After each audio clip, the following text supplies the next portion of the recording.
ప్రపంచ క్వాంటం దినోత్సవం సందర్భంగా ఏపీ ముఖ్యమంత్రి నారా చంద్రబాబు నాయుడు గారు 2 చోట్ల క్వాంటం కంప్యూటింగ్ టెస్ట్ బెడ్లను ప్రారంభించనున్నారు. ఒకటి ఎస్ఆర్ఎం యూనివర్సిటీలో, మరొకటి మేధా టవర్స్లో.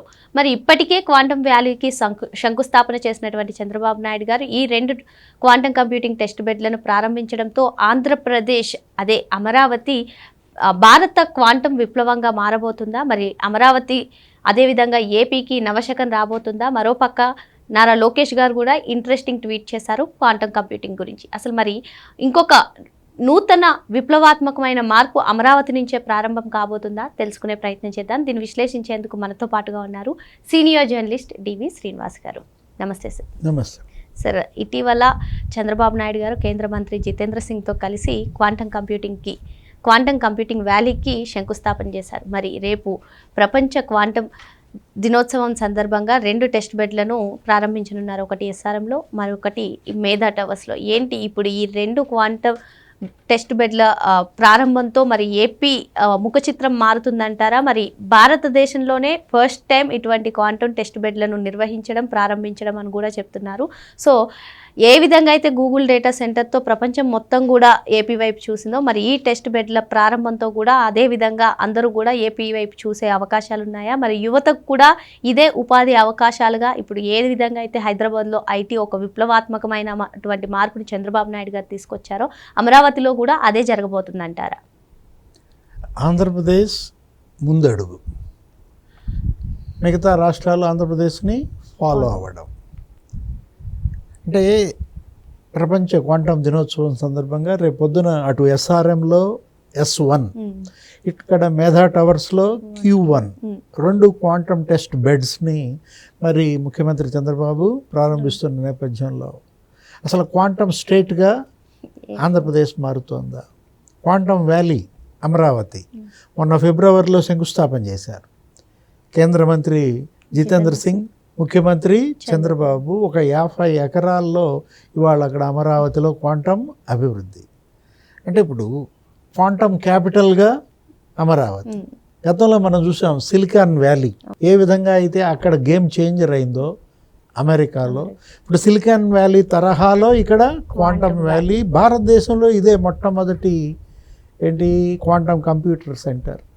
అటు టీసీఎస్, ఈ ఐబిఎం వీళ్ళందరి యొక్క సహకారంతో మరి అయిపోయింది, కంప్లీట్ అయిపోయింది. అక్కడ రేపు దాన్ని ఎరెక్ట్ చేయబోతున్నటువంటి పరిస్థితుల్లో అటు మైక్రోసాఫ్ట్ వాళ్ళు కూడా ఒక క్వాంటం కంప్యూటర్ తయారు చేస్తున్నారు. 1772 కోట్లతో మైక్రోసాఫ్ట్ మరి 1200 మరి క్యూబిట్ సామర్థ్యంతో వస్తుంది. ఇప్పుడు ఇది టీసీఎస్, ఈ ఐబిఎం వీళ్ళదేంటి, ఇది వచ్చేసరికి 133 క్యూబిట్ సామర్థ్యంతో ఈ క్వాంటం కంప్యూటింగ్ సెంటర్. అటు జపాన్ వాళ్ళది ఒక 63 క్యూబిట్ సామర్థ్యంతో వాళ్ళు ఒక క్వాంటం కంప్యూటింగ్ సెంటర్ పెడుతున్నటువంటి దీంట్లో.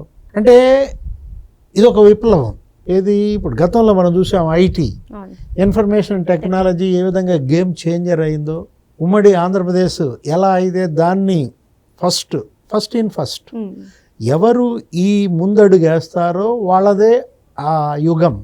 దాన్ని అందిపుచ్చుకున్నారు అప్పట్లో ఉమ్మడి రాష్ట్ర సీఎంగా చంద్రబాబు. మనం చూసాం 300 పైగా ఇంజనీరింగ్ కాలేజీలు నెలకొల్పడం, ఆ తర్వాత ప్రపంచ దేశాల నుంచి ఐటీ కంపెనీలను ఇక్కడికి రప్పించటం, సైబరాబాద్ని నిర్మించటం, మైక్రోసాఫ్ట్ లాంటి సంస్థే రావడంతో అన్ని సంస్థలు హైదరాబాద్కి తరలి రావడం. ఇవాళ ఇన్ఫర్మేషన్ టెక్నాలజీ అసలు మరి తెలంగాణ రాష్ట్రాన్ని సంపన్న రాష్ట్రంగా చేసింది. 3 లక్షల కోట్ల ఐటీ ఉత్పత్తులు ఎక్స్పోర్ట్ అవుతున్నాయి ప్రతి సంవత్సరం. 50,000 మందికి అదనపు ఉద్యోగాలు అక్కడ వస్తున్నాయి. 8 లక్షలు, 8.5 అయింది, 9 అయింది, 9.5 లక్షలు అయింది, ఇప్పుడు 10 లక్షల ఉద్యోగాలు అక్కడ వస్తున్నాయంటే. అట్లాగే మరి ఆ తర్వాత దశాబ్దంలో బయోటెక్నాలజీ, జీనోమ్ వ్యాలీ. ఏ విధంగా జీనోమ్ వ్యాలీ వ్యాక్సిన్ హబ్గా హైదరాబాద్ని మార్చిందో, ప్రపంచంలో 70 దేశాలకు వ్యాక్సిన్ ఇక్కడి నుంచే ఎక్స్పోర్ట్ అవుతుందో కరోనా మహమ్మారిలో మనం చూసాం. ఇప్పుడు సుచిత్ర కృష్ణ వాళ్ళే అక్కడ వ్యాక్సిన్ తయారు చేయటము. అసలు అదొక మరేంటి అటు ప్రపంచ మారక ద్రవ్యాన్ని కూడా ఇక్కడికి తీసుకొచ్చినటువంటి పరిస్థితుల్లో భారతదేశానికి అదొక తలమానికంగా నిలబడినది. బయోటెక్నాలజీ, జీనోమ్ వ్యాలీ ఒక గేమ్ చేంజర్ ఎలా అయ్యిందో అటు ఫార్మా ఇండస్ట్రీలో, ఇప్పుడు ఇది ఏది క్వాంటమ్ వ్యాలీ అనేది ఇవాళ అటు ఆర్టిఫిషియల్ ఇంటెలిజెన్స్, ఇటు డేటా ఎనాలిటిక్స్ అన్నిటినీ కూడా ఇది అందిపుచ్చుకుని రాబోయే దీంట్లో నీకు వచ్చేసరికి ఇక్కడికి వచ్చేసరికి నీకు క్వాంటమ్ సైంటిస్టులు, ఆ తర్వాత క్వాంటమ్ సాఫ్ట్వేర్ ఇంజనీర్లు, క్వాంటమ్ హార్డ్వేర్ ఇంజనీర్లు, క్వాంటమ్ అవేర్ డేటా అనలిస్టులు, ఎంఎల్ ఇంజనీర్స్, సైబర్ సెక్యూరిటీ నిపుణులు, డొమైన్ నిపుణులు, సిస్టమ్ ఇంజనీర్స్. అంటే ఈ టెక్నాలజీ ద్వారా, ఈ క్వాంటమ్ కంప్యూటింగ్ ద్వారా ఎన్ని విస్తృత అవకాశాలు, పోస్టులు. అంటే ఇప్పుడు యాక్చువల్గా ఏంటి, ఇవాళ మనం అదే ప్రపంచ క్వాంటమ్ దినోత్సవం సందర్భంగా నీకు కేంద్ర ఆర్థిక మంత్రి నిర్మలా సీతారామన్, ప్రధాని మోడీ కూడా దగ్గర నేషనల్ క్వాంటమ్ మిషన్ అని ఒకటి పెట్టి NQM నీకు ఈ బడ్జెట్లోనే 6,000 కోట్లు కేటాయించారు. దాంట్లో నీకు అత్యధిక మొత్తం ఆంధ్రప్రదేశ్కి రాబట్టాలన్నట్టుగా ఇప్పుడు ఈ అడుగు. అంటే కేంద్రంలో ఎప్పుడు ఎక్కడ ఏ విధమైనటువంటి కొత్త పథకాలు వస్తున్నాయి, ఎటు ఎంతెంత నిధులు కేటాయిస్తున్నారు, వాటిని తన రాష్ట్రానికి ఏ విధంగా అత్యధిక మొత్తంలో తెచ్చుకోవాలి. డేగ కళ్ళ ఏంటి చంద్రబాబు ముఖ్యమంత్రిగా అంటే ఇప్పుడు అక్కడ క్వాంటమ్ కంప్యూటింగ్ మార్కెట్ ఎంత ఉందంటే ప్రజెంట్ $71 మిలియన్. ఇది నీకు $500 మిలియన్ చేరుద్దని ఒక ఎక్స్పెక్టేషన్. అంటే నీకు దగ్గర ఎంత అన్నమాట, నీకు 7-8 రెట్లు నీకు 7-8 సంవత్సరాల్లో అవుతున్నటువంటి పరిస్థితుల్లో దీన్ని అందిపుచ్చుకోవాలి. ఇదేంటి, ఇది అసలు గేమ్ చేంజర్ కాదు. నీకు విస్తృతంగా అటు ఎంప్లాయ్మెంట్ వస్తుంది, ఇటు ప్రజల జీవన ప్రమాణాలు పెరిగేటటువంటి పరిస్థితుల్లో నీకు మరి అటు TCS, ఇటు L&T, మరి అటు క్వాంటమ్ వ్యాలీ పార్క్ వస్తుంది. వాటి ద్వారా నీకు డీప్ టెక్ రీసెర్చ్ పార్క్, ఈ ఫర్గ్యూ యూనివర్సిటీ US వాళ్ళు కానీ, నెక్స్ట్ ఈ జపాన్ యూనివర్సిటీ ఆఫ్ టోక్యో వాళ్ళు కానీ, వాళ్ళందరూ కూడా దీనికి సహకారం ఇస్తున్నటువంటి దీంట్లో భవిష్యత్ క్వాంటమ్ ఏది ఇక ఫ్యూచర్ అంతా నీకు డేటా ఎనాలిటిక్స్ లేకపోతే ఆర్టిఫిషియల్ ఇంటెలిజెన్స్. అందుకే అటు పక్కేమో డేటా సెంటర్లు వస్తున్నాయి, ఈ సమాచారాన్ని అక్కడ మరి భద్రపరచడానికి వీలుగా అటు గూగుల్ డేటా సెంటర్ ఎక్కడ విశాఖపట్నంలో మరి 28వ తారీఖు అది కూడా శంకుస్థాపన. అంటే 138,000 కోట్లతో. నెక్స్ట్ రిలయన్స్ డేటా సెంటర్ ఒకటి వస్తుంది అక్కడే, ఏది 98,000 కోట్లతో. బ్రూక్ ఫీల్డ్ డేటా సెంటర్ కూడా అక్కడ వస్తుంది, అది మళ్ళీ 138,000 కోట్లతో. అక్కడి నుంచి 12 దేశాలకి నీకు సీ కేబుల్ కూడా వేస్తున్నటువంటి దీంట్లో అటు అసలు విశాఖ అనేది ఇక నీకేంటి, అది అసలు నీకు ఈస్టర్న్ ముంబైగా మారుతుంది.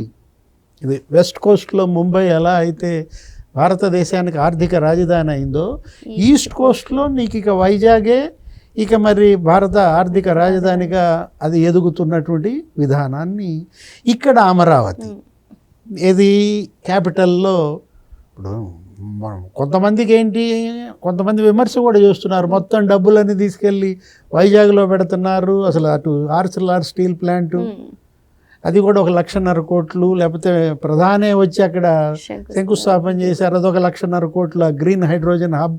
అలాంటి పరిస్థితుల్లో ఇవాళ అమరావతిలో ఈ వస్తున్నటువంటి క్వాంటమ్ వ్యాలీ లేకపోతే ఈ ఆర్టిఫిషియల్ ఇంటెలిజెన్స్ ఎడ్యుకేషన్ హబ్గా నీకు అమరావతి ఏంటి, అటు SRM ఇందాకే మనం రేపు పొద్దున వెళ్ళి అక్కడే S1 క్వాంటమ్ టెస్ట్ బెడ్ను కూడా ఆయన ప్రారంభిస్తున్నట్టు. దీంట్లో నీకు అక్కడ దగ్గర 15,000 మంది అంట విద్యార్థులు ఒక SRMలోనే. విట్ దాంట్లో ఒక 17,000 మంది విద్యార్థులు అంట. నెక్స్ట్ బిట్స్ 1000 ఎకరాల్లో ఏమో పెట్టినట్టున్నారు బిట్స్కి కూడా దగ్గర. ఇక బిట్స్ వచ్చేసరికి దాంట్లో కూడా నీకు ఒక 10,000 మంది విద్యార్థులు. అంటే అటు అమృత యూనివర్సిటీస్. అంటే అసలు మొత్తం నువ్వు కనుక చూసినట్లయితే ఇటు ఒక నాలెడ్జ్ హబ్గా నీకు అమరావతి రూపొందుతున్నటువంటి పరిస్థితుల్లో నీకు వచ్చే 5 ఏళ్లలో ఇప్పుడు ఈ క్వాంటమ్ వ్యాలీలో 100 టెస్టింగ్ లేకపోతే మెజర్మెంట్ బెంచ్ మార్కింగ్ సిస్టమ్స్ ఏర్పాటు చేయాలని, 1,00,000 మంది క్వాంటమ్ హార్డ్వేర్ ఇంజనీర్లకి శిక్షణ ఇవ్వాలని. ఆయన ఎవరో ఫిన్లాండ్ ఆయన. తొలి దశలో మరి 15,000 మందికి ఆయనే వచ్చి మరి వాళ్ళ సంస్థ తరఫున శిక్షణ ఇస్తున్నారు. ఏంటది? ఆ క్వాంట్రోల్ ఓఎక్స్ అనేటువంటి సంస్థ ద్వారా. నిన్న మొన్న చూసాం మనం ఈనాడులో ఆయన స్పెషల్ ఇంటర్వ్యూ అనమాట. అంటే అప్పుడు జీనోమ్ వ్యాలీ, ఇప్పుడు క్వాంటమ్ వ్యాలీ. అంటే ఇప్పుడు ఒకటి యువతరం వాళ్ళేంటి, అసలు నీకు ప్రపంచం మొత్తం మీద యువతరం అత్యధికంగా ఉన్న దేశం భారతదేశం. ఈ వస్తున్నటువంటి యువతరానికి వాళ్ళ ఉపాధి కల్పనే ఒక ఛాలెంజ్. అంటే ప్రభుత్వ రంగంలో నువ్వు ఎంత ఉపాధి కల్పించగలవు, అది కొంత మాత్రమే.